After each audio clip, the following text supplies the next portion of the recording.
Vamos a cambiar el formato del programa. Yo siempre empiezo con algunas reflexiones mías y después está el invitado con el que estoy mano a mano, pero hoy está el jefe de gabinete, Guillermo Francos, y por respeto a su investidura vamos a empezar directamente con él, después vamos a seguir con las mesas de mis colegas, con Florencia Donovan, Paz Rodríguez Niel y con el invitado que es Federico Aurelio, y al final haré alguna reflexión.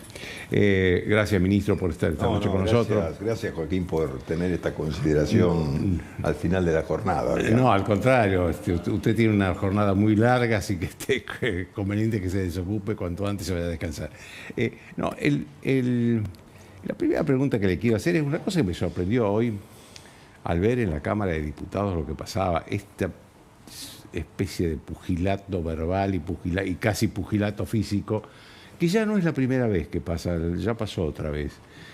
Usted, que además fue diputado, ¿qué reflexión le merece esto? No le pido información porque todo es muy reciente, pero digo, ¿qué reflexión le merece esto?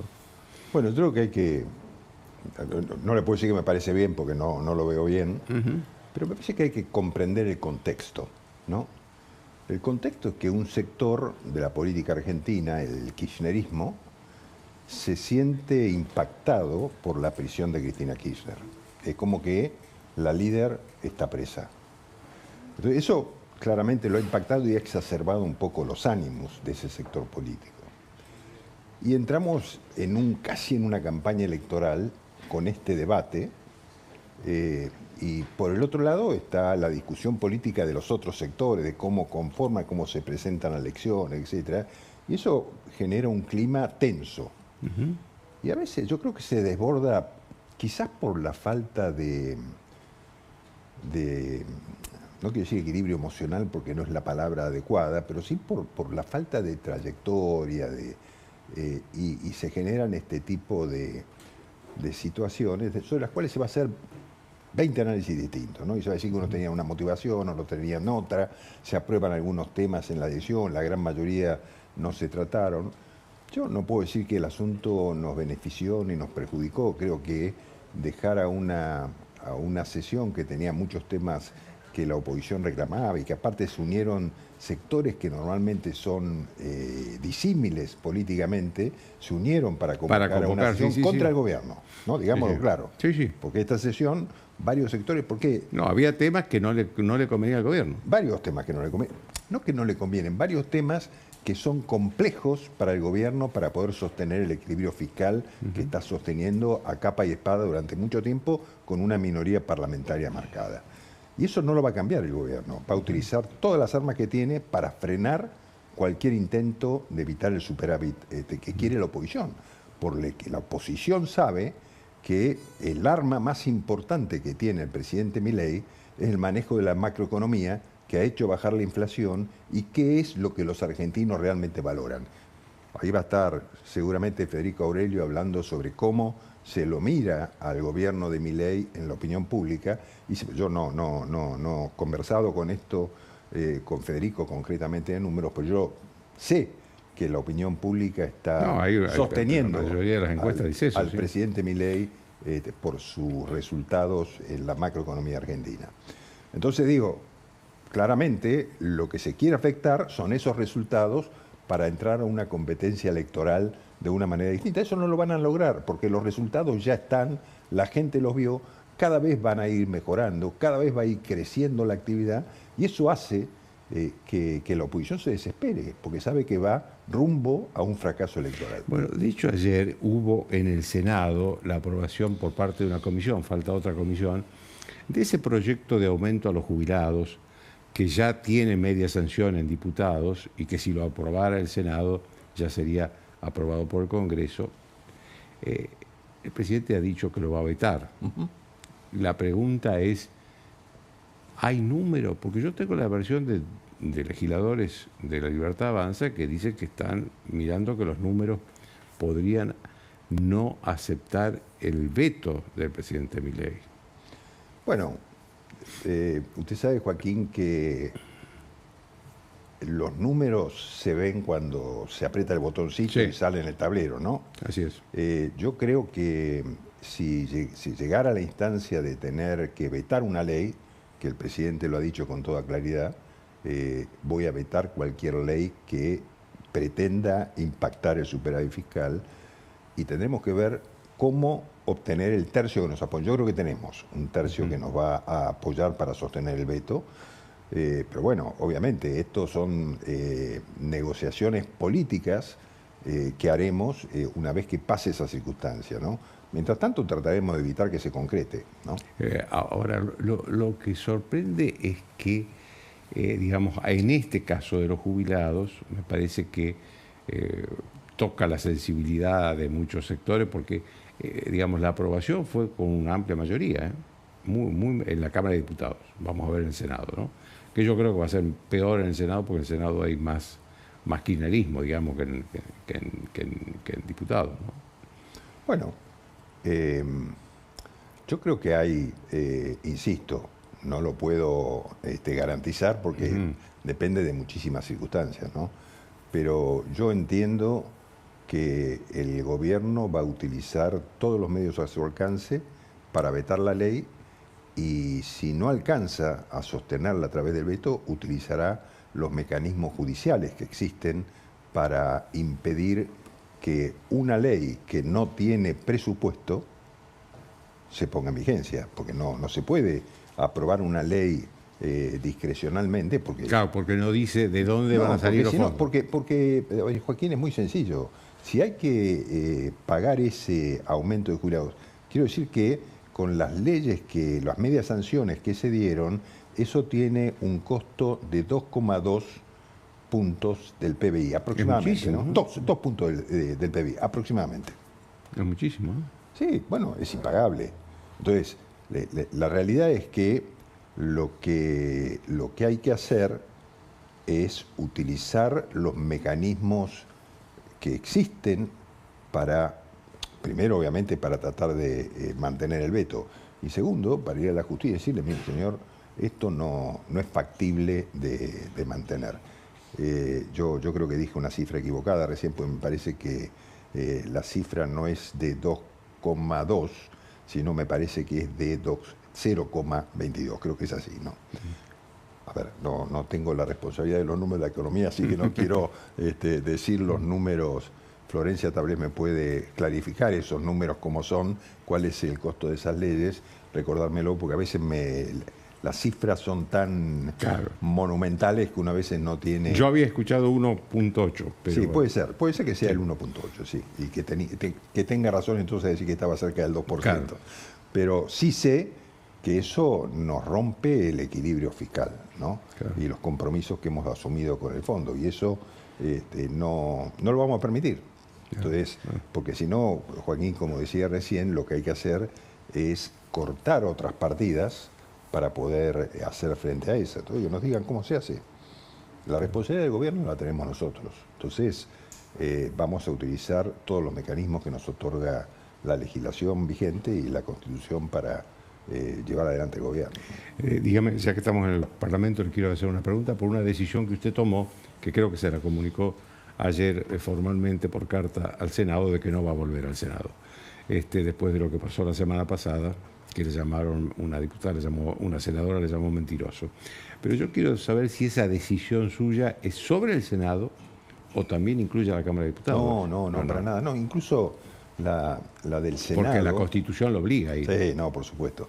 Pero incluso la del Senado, Joaquín, es relativa, porque yo lo que le mandé en la nota que le envié a la presidenta del Senado hoy, a la vicepresidenta de la Nación, le digo que cuando yo me fui se pasó un cuarto intermedio en el Senado en que resolvieron citarme para hoy, casualmente, y yo le contesté que hoy no podía por compromisos que yo tenía con anterioridad. Yo no puedo modificar mi agenda cuando yo ya tenía un día fijado la semana anterior, pero que con todo gusto, si el Senado, si acordamos una fecha con el Senado para contestar alguna pregunta que le haya quedado pendiente, voy a ir, no tengo problema. Hay que encontrar la fecha, ¿no? No, estas cosas están así que usted está dispuesto a volver al Senado. Voy a ir a diputado y voy a ir al Senado como corresponde en cada oportunidad. Claro, porque que acordemos fechas, ¿no? Claro. Pero también, permítame decir una cosa, Joaquín, sobre esto. Primero que nada, yo creo que la Constitución tenía una intención clara, que era que el jefe de gabinete informe ¿Qué? sobre el Estado de Gobierno. Eso es lo que dice la Constitución. Bien, entonces... una vez al mes... cámaras alternadas. Cámaras alternadas. Ahora, yo digo, la verdad, como está planteado, la Constitución la reglamentan leyes, pero resulta que el jefe de gabinete, cualquiera haya sido, va al Senado no con una reglamentación de esa obligación constitucional, de esa manda constitucional, sino por los reglamentos de cada una de las cámaras. Entonces, la Cámara plantea lo que quiere, ¿no? Entonces, ¿qué resulta? Que el jefe de gabinete recibe casi un mes antes de la sesión que acuerden, yo le mando una nota, estoy dispuesto a ir aproximadamente de tal fecha, entonces me dan una fecha y acordamos cuándo voy. Entonces me mandan preguntas, 20 y pico de días antes de la sesión. ¿Cuántas preguntas mandaron a la Cámara de Diputados la última vez? 4.500. ¿Cuántas preguntas mandó el Senado? 1.300. Entonces, ¿qué tengo que hacer? Esas preguntas se reciben en la jefatura de gabinete, se clasifican y se envían a cada uno de los ministerios para que las contesten. Calcule, Joaquín, el tiempo que demanda eso para que cada ministerio conteste toda esa cantidad de preguntas clasificadas. Bueno, vienen a mí otra vez y se las mandamos al Congreso, 2 días antes de la sesión. Entonces, los diputados, sobre esas preguntas que están contestadas por los respectivos ministerios, me repreguntan. Entonces yo tengo un equipo de 60 personas atrás, en diputados o en el Senado, que son los enlaces con cada ministerio, para que contesten esas repreguntas. Un sistema que no sirve, porque en definitiva lo que pasa ahí es que el jefe de gabinete hace un informe de la situación de gobierno, que es lo que hago al principio, y después paso escuchando a cada uno de los diputados que intervienen en eso, haciendo comentarios sobre las preguntas que hicieron, pero no solo. En realidad es un discurso político que hacen sobre las posiciones políticas, los cuestionamientos del gobierno, lo que sea, las distintas oposiciones, y después yo contesto. Y después vienen los cierres de los bloques, que son discursos políticos. Que está bien, yo no digo que esté bien, que esté mal que los bloques cuestionen, los bloques opositores cuestionen al gobierno y que den sus fundamentos. Ese es el debate político. Pero el hecho de que se hagan 4.000 preguntas a la jefatura de gabinete, eso es una reglamentación de las cámaras que no sirve, porque antes, yo me acuerdo, había pedidos de informes. Entonces, claro, un diputado presentaba un pedido de informe. Sigue habiendo ahora. Claro, pero ahora se hacen preguntas porque los pedidos de informe, porque como las comisiones no se reúnen, ¿no? Entonces no existen los pedidos de informe. Entonces se cayó en esto, es que el jefe de gabinete, que sea en los distintos, va a contestar pedidos de informes de cada Cámara del Congreso. El sistema no sirve. Yo quiero discutir la política de gobierno, perfecto, pero no a discutir si en la ruta 25 de la ruta nacional 25 de la provincia que pasa por Barice tanto, hay un corte, está roto el asfalto y no lo arregla nadie. No es un tema para discutir en ese ámbito, ¿no? Claro, por eso digo yo, no se puede, tratar de arreglar que haya 3, 4 temas, nada más, pero que sí se discutan a fondo, que los diputados puedan, o los senadores puedan preguntar, usted contestar, pero 3 o 4 temas. Nada discutir más política. Claro. Discutir las políticas del gobierno. Eso me parece bien. O sea, que el gobierno pueda explicarle al Senado y a la Cámara de Diputados, digo, miren, ¿por qué estamos haciendo esto? Esto lo estamos haciendo porque en la Argentina hubo un déficit descontrolado durante muchos años, hubo una ruptura del sentido del Estado Nacional, que generó un caos económico en la Argentina y yo diría, un desastre en el Estado Nacional. Porque, claro, era muy fácil antes, ¿no? Antes, en periodos anteriores, nosotros recibimos el gobierno con el 15% de déficit, 5 el déficit fiscal y 10 el déficit financiero, y tuvimos que agarrar ese incendio. ¿Cómo se saneaba antes ese incendio? Emitiendo, generaba todavía más inflación, o endeudándose, pero ya no había muchos con quien endeudarse. Entonces se tomaban la plata de los bancos, ¿no? Esto pasaba. Entonces yo le ofrecía al sistema financiero, al sistema bancario, che, te voy a pagar el 45% de tasa anual por los fondos que vos tenés de tus ahorristas. ¿Qué hacían los bancos? Iban y le ponía plata, 45 anual, digo, en el mejor de los casos, pasaba el 45 mensual, o 40 mensual, o el 30 mensual. Entonces, los bancos, ¿qué hacían? Iban y ponían sus fondos en contra de las LELIQs que el gobierno final... Y se hizo una bola que era enorme y que hubo que desarmar. Entonces, así se financiaba el Estado Nacional antes en los gobiernos anteriores. ¿Qué dijo el presidente Milei? Se acabó esto. En la primera expresión pública del presidente Milei asumido en la Plaza de los Dos Congresos fue: no hay plata. Eso significaba poner en orden en la economía. ¿Y qué hizo? En el primer mes de gobierno, Joaquín, tuvo superávit. El primer mes de gobierno cortó todos los gastos. Y así comenzó mes a mes a bajar el déficit y terminó el año con superávit, ¿no? Entonces digo, esa política sí estoy dispuesto a discutir, esa política me parece buena discutirlo. Entonces el peronismo me dirá, no, nosotros creemos que eso no debe hacerse así. Esa es una discusión válida porque se confrontan dos proyectos. Nuestro proyecto es un proyecto de que el Estado sea eficiente y que no gaste lo que estaba gastando, y que el sector privado se fortalezca, que los bancos operen como bancos y le presten al sector privado como lo está haciendo ahora. ¿Sabe cuánta plata coloca un solo banco, Banco Nación de Argentina? ¿Cuánta plata colocó el último año? Primer semestre de este año, 15.000 millones de dólares en préstamos. ¿Sabe cuántas hipotecas dio? Efectivamente, ¿cuántas hipotecas pagó? Dio en crédito el Banco Nación. Gente que fue a pedir crédito para comprar vivienda. Pero que le dieron la plata, no solamente que está haciendo el trámite, que son muchas más. Los que efectivamente firmaron hipotecas, 8.000 en lo que va del año.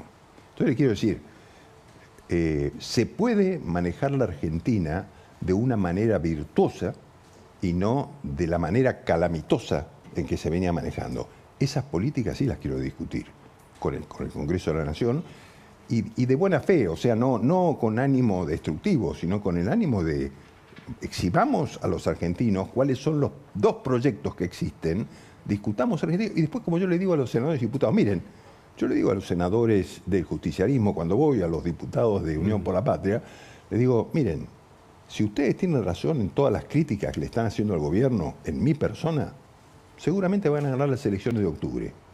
Si nosotros tenemos razón, vamos a ganar las elecciones de octubre.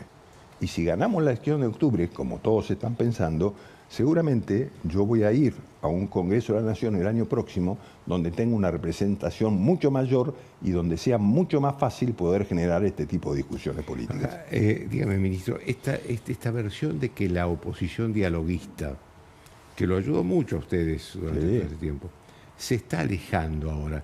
Prueba de eso es que hoy la Cámara de Diputados pudo funcionar con algunos sectores de esos que eran... ¿Es cierto esto que se está alejando la oposición dialoguista? Bueno, a ver, yo creo que hay un sector de la oposición, lo que llama la oposición dialoguista, que nos ha apoyado durante todo el proceso aquí y ha sido muy importante. Yo creo que hay que reconocer, el PRO nos ha apoyado mucho, digamos, tal vez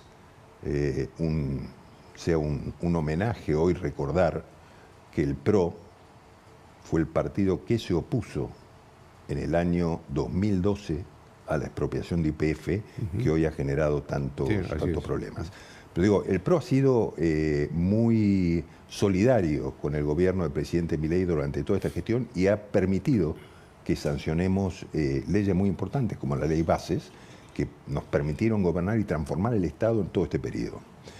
Hay otros sectores de la política, de lo que en su momento fue Cambiemos o Juntos por el Cambio, no sé cuál fue el último nombre que tuvieron, pero... Juntos por el Cambio fue. Sí, no recordaba cuál de los dos era, ¿no? Pero Cambiemos empezó y terminó como Juntos por el Cambio. Pero integrantes de esa misma agrupación política, de esa alianza política, también han colaborado con nosotros. Gente del radicalismo, gente de la coalición cívica, gente del Bloque Federal, han sido parte de este, no digo del proyecto, pero sí de la posibilidad de que esta propuesta avance y obtenga resultados, por supuesto con la convicción y el liderazgo que lleva adelante el presidente. Bueno, llegan los momentos electorales. En los momentos electorales hay forcejeos, disputas, cómo se conforman alianzas, si se conforman, si no se conforman.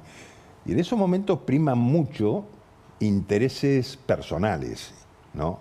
Yo creo que finalmente vamos a llegar a acuerdos que nos van a permitir avanzar y vamos a armar acuerdos en varias provincias, seguramente en la provincia de Buenos Aires, que es la más importante, lo haremos con el PRO. Después hay discusiones menores, ¿no? Si se arma una alianza, si no se arma, si se va con qué nombre, con el otro, si la Violeta es Violeta o no es Violeta. Todos estos son temas de discusión política, yo diría menor. Pero por lo que escucho, si lo escucho bien, es que usted cree que va a haber una alianza fundamentalmente con PRO, tanto en el orden nacional como en la provincia de Buenos Aires. Sí, esta alianza es, esta elección, la elección que más nos preocupa hoy al gobierno nacional Es la nacional. es la nacional, El 26 de porque es donde tenemos que discutir la política nacional. Después, por supuesto, hay circunstancias provinciales que uno no puede dejar de considerar porque se juegan mucho las estructuras de cada partido. Nosotros tenemos un partido naciente que se está conformando en las distintas provincias y seguramente competimos, como hemos competido ya en elecciones provinciales, con buenos resultados y no tan buenos, pero hemos competido porque estamos formando una dirigencia joven, más nueva, que es la primera vez que compite electoralmente. Algunos no han sido dirigentes de otros sectores políticos, pero eso lo vamos conformando. Ahora, ese tire y afloje que se genera en las campañas políticas, después pasa. Se conforman las listas, se arman las alianzas y avanzamos. Y yo creo que eso va a pasar. Va a pasar con el PRO y probablemente con otros sectores políticos también. Pero déjeme que le haga sobre, ya que estamos hablando de temas electorales, una pregunta que a mí me preocupa. Es el ausentismo que uno vio en la capital, se vio en Santa Fe, votó prácticamente la mitad del electorado, la otra mitad no votó. ¿Cómo interpreta usted eso? Bueno, yo creo que la gente... Vamos a ver qué pasa en una elección nacional, ¿no? Yo creo que es una tendencia, ojo, no estoy diciendo que no, es decir, hay una tendencia a la baja de la participación electoral. Yo espero que en una elección nacional, donde se juegan muchas cosas, la abstención electoral no sea tan grande, ¿no? Las causas, las causas tienen que ver con el cansancio de la gente con la política, Yo creo que hay una especie de tendencia hacia el individualismo en las personas muy grande, ¿no? O sea, preocuparse por lo propio, ¿no? En la gente.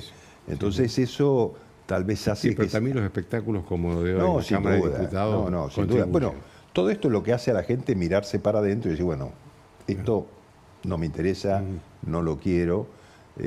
Y como ahora la gente ya sabe que por más que se diga que la elección es obligatoria, si no van, no pasa nada, yo creo que cada vez la gente tiene más conciencia que una forma de demostrar su descontento es no yendo a votar. Y eso es, no sé si decirlo grave, pero claramente es un problema para la democracia, porque la democracia fundamentalmente habla de participación y representatividad, ¿no? Cuando cae la participación electoral hay menos representatividad en los elegidos, ¿no? Claro. Y eso me parece que es un tema grave en términos de del significado de la democracia y que tenemos que tratar de mejorarlo, ¿no? Déjeme hacerle una última pregunta. ¿Usted cree que ustedes imaginaban, esperaban el fallo de la jueza Presca, que prácticamente si se cumpliera ese fallo le saca YPF a la Argentina y se lo llevan los acreedores? No, eso no va a pasar, ¿no? Digamos, yo creo que hay que entender lo que fue el fallo original, que fue el fallo del año 2023, donde la jueza estipuló los 16.100 millones de dólares. Donde la jueza Presca exactamente condena al Estado Nacional argentino a pagar los 16.100 millones de dólares. Después, obviamente, ese fallo también está mal, ¿no? Lo podemos discutir, muchísimo dinero. Se puede discutir desde muchos puntos de vista. Pero esta parte del fallo, que es la ejecución de la sentencia, o sea, la sentencia se va a ejecutar o va a intentar ejecutar por distintas vías. Esta parte del fallo es peor que el fallo, porque aquí yo creo que la jueza, no digo que con mala intención, pero tengo la certeza de que se equivoca porque está atacando una cuestión de soberanía nacional. ¿Por qué? Porque la Argentina sancionó una ley para expropiar YPF que le impide al gobierno nacional tomar una decisión autónoma. Sin autorización del Congreso, con los 2/3 de los votos. Exacto. Y además, las acciones de YPF están en la Argentina, no las tiene el gobierno, están en la Comisión Nacional de Valores. En la Caja de Valores. Entonces, las acciones son un bien que representa una empresa que están en la Argentina. Hay una doctrina tradicional en los Estados Unidos, consuetudinaria, pero aparte hay una ley que habla o que dice que los estados no pueden meterse en bienes que están en el territorio de otro estado. O sea, que los Estados Unidos no pueden meterse con los bienes que tiene la Argentina dentro de la Argentina. Claro. Y eso acá no se está cumpliendo. Entonces yo creo que la ley de Nueva York, que es la que aplica la jueza Presca, no está por debajo de la ley federal de los Estados Unidos que dice otra cosa. Así que, digamos, estos son pasos intermedios que llegarán a la Cámara de Apelación seguramente, porque la Argentina ya ha presentado un escrito ante la jueza Prescas y va a presentar una apelación ante la Cámara, donde está también apelada la sentencia. Eso irá a la Cámara y eventualmente podrá ir hasta la Corte Suprema de los Estados Unidos para que se ponga en vigencia lo que ha sido la ley federal en los Estados Unidos sobre estos temas. Le agradezco mucho, ministro. No, Joaquín, al contrario. Muchísimas gracias. Y yo me voy con la mesa de mis colegas y Federico Aurelio.